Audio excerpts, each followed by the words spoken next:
አሁን ስንባረክ ምን ይላሉ ሰዎች ስንፋቀር ያዩ ተመልካቾች አሁን ስንባረክ ምን ይላሉ ሰዎች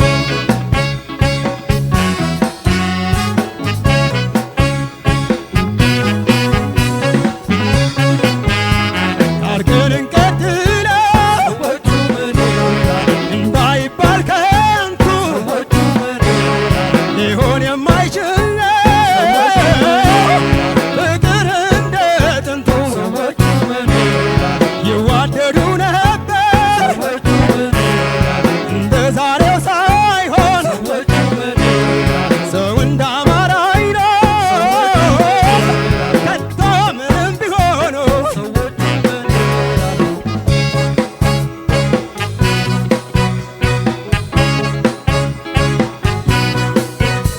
ጥንት ስንፋቀር ያዩ ተመልካቾች አሁን ስንባረክ ምን ይላሉ ሰዎች ስንፋቀር ያዩ ተመልካቾች አሁን ስንባረክ ምን ይላሉ ሰዎች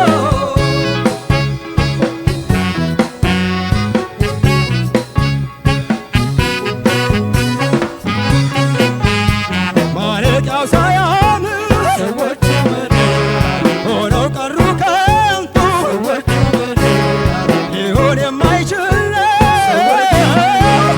ፍቅር እንደ ጥንቱ ሰዎቹ ምን ይላሉ በበኩሌ ያዩ ሰዎቹ ምን ይላሉ ላለው ይላሉ ሰዎቹ ምን ይላሉ በአንቺስ በኩል ያሉት ሰዎች ምን ይላሉ ሰዎቹ ምን ይላሉ አሄ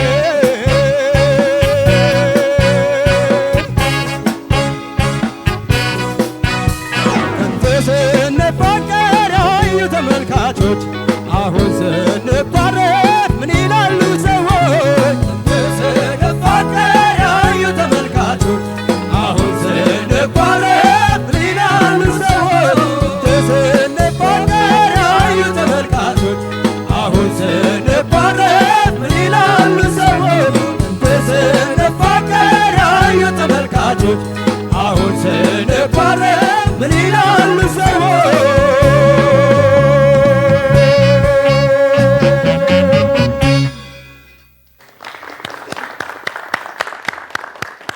ውይ አለቀ እንደሚያስብል አይነት አቀራረብ ነበር አይደል? እናመሰግናለን። እንቀጥላለን። ቀደም ሲል ስራውን ያቀረበልን አቤል ጌትነት በኤልኤም 6 ተወክሎ የጋሽ ጥላሁን ገሰሰን ሰዎቹ ምን ይላሉ ነበር። የዜማው ደራሲ ተዘራ ኃይለ ሚካኤል ነው። ግጥሙን ደግሞ የጻፈው ሰይፎ ኃይለ ማርያም ነው። ቅንብሩን ደግሞ ኃይሉ ወልደ ማርያም ሰርቶታል። እናመሰግናለን። ዳኞች ምን ይላሉ? አስተያየትና ነጥብ ይሰጡናል።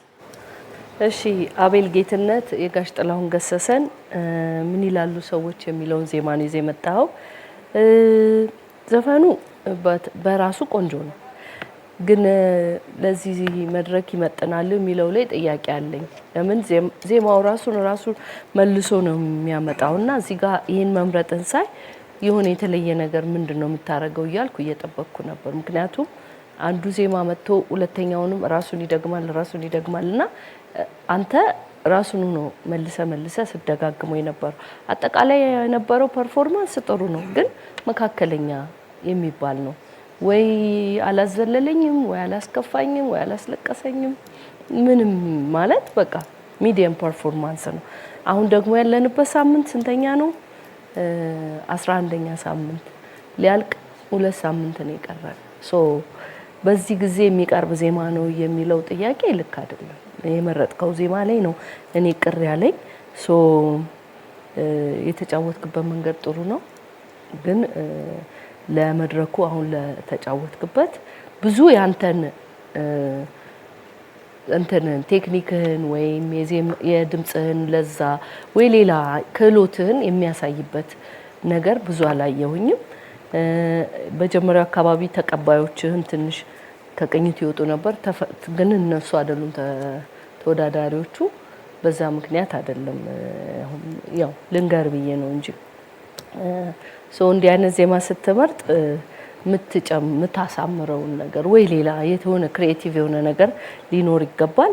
ካልሆነ ግን ብዙ ያንተን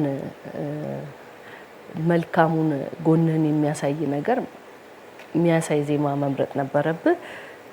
በቃ ሚዲየም ፐርፎርማንስ ነው። እኔ ጋር ያለው ውጤት 9870። እሺ አቤል፣ የዜማ ምርጫ ያደረከው እንግዲህ ብዙ የተለያዩ የዜማ ክፍሎች ወይም ደግሞ የሌለው ኳየር በብዛት ማለት ይቻላል። እንደውም በጣም የገረመኝ ኳየሩን ስሰማው ከድምጻዊ ያልተናነሰ ድርሻና ሚና ያለው ማለት ነው። አንተ ትላለህ ኳየር ይላል፣ አንተ ትላለህ ኳየር ይላልና ለምን ምርጫ እንዳደረከው አልገባኝም። ምክንያቱም ከዚህ በፊት ብዙ ዘፈኖችን ዘፍነ ይወደድናቸዋለን፣ ለእኛ ብቻ ሳይሆን ተመልካችም በደምብ ጀጅ ያደረገበት ነገር ማለት ነው። አሁን ይሄኛው ምን ለማሳየት ተፈልጎ ነው? ተመሳሳይ የዜማ ክፍል ነው ያለው ወይ ደግሞ አትቀይረው ዘፈኑን፣ በቃ መቀየርም አይመችም። ስለዚህ ይሄ ባይሆን ደስ ይለኝ ነበረ ምርጫ። ምናልባት ውድድሩ ሊጠናቀቅ በጣም እየቀረበ ነውና እነ ሰላም በየመሃሉ እንደው ግንዛቤ ብትሰጡ በዚህ አጋጣሚ ወደ እናንተ ነው አሁን ኃላፊነቱን። ይሰማል ሰላም? ይሰማል። ስለዚህ በጣም ግንዛቤ ውድድሩ 2 ሳምንት መቅረቱ በጣም አጭር ሰዓት ነውና በዚህ መንገድ መሆን የለበትም። ለዛኛውም ዙር ብንገናኝ እዚህ ጋር ግን አቅማችሁ ማሳየት አለባችሁ። ባለፈው ሳምንት በጣም ሂት ነበራችሁ እና ለኔ አላቅም እንግዲህ ብሩኬ የተሰማህን ነገር በደንብ ብናሰምር ጥሩ ነው። ለምን ፕሮግራማችን ጥሩ ነው። በጣም ድምጻዮቹም የተመረጣችሁ በጣም አሪፍ ናችሁ። ግን የእናንተ አንዴ ዝቅ አንዴ ከፍ ማለት ነገር በጣም አሳሳቢ ነውና ይሄንን ለማለት ነው። ሌላው አጠቃላይ ጥሩ ነው፣ ምንም ጥያቄ የለውም። ድምጽ በጣም አሪፍ ነው። ስለዚህ ይሄ ነገር በደንብ አስብበት። እኔ ጋርም ያለ ተመሳሳይ ነው 9870። አቤል ስትዘፍን የነበረውን ነገር ማንሳት ያስፈልጋል። ኢነርጂው በጣም ደስ የሚል ነበር። አንተ በጣም ጉልበተኛ ድምጻዊ ነህ። በጣም የሚያምር ድምጽ ነው ያለ። በቃ በጣም ሩቅ መሄድ በጣም በፓወር ነው የምትሰራው። ይሄ በጣም ትልቅ ኳሊቲ ነው።